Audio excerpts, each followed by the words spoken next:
شہد دینے کا طریقہ یہ ہوتا ہے کہ اگر کھانسی بہت زیادہ ہے، ٹھیک ہے، چھوٹے بچے چاہے وہ نوزائیدہ بچے ہوں، 2-3 مہینے والے بچے، 6 مہینے کے، یا آپ بڑے کوئی بھی ہے، تو اس کا ایک طریقہ ہے، آپ لوگوں نے کرنا یہ چمچ کو گرم کر لیں بس.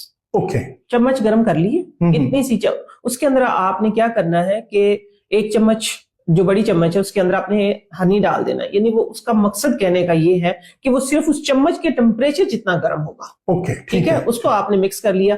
ساتھ میں صرف 2 بوند ادرک کی جوس کی ڈال دیں. دیکھیں کہ ہماری جو نانی اماں تھی، ہماری امی تھی، ہمارے بڑے بوڑھے جو بھی تھے، وہ یہی طریقہ علاج ہوتا تھا ان کا. اور تھوڑی سی کیا کہوں کہ چٹکی کا چوتھا حصہ کالی مرچ، اوکے، ہاں اس کو مکس کیا، کیونکہ اب وہ چمچ تو گرم ہے.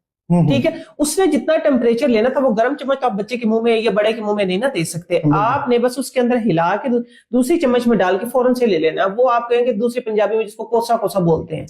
ہنی پکانا نہیں چاہیے ایکچولی، ہنی پکاتے نہیں ہیں. ٹھیک ہے، تو بس یہ ہے کہ آپ نے اس کو کوسا کوسا نیم گرم سا کر کے فوراً سے دے دیں، انشاءاللہ فوراً آرام آ جائے گا.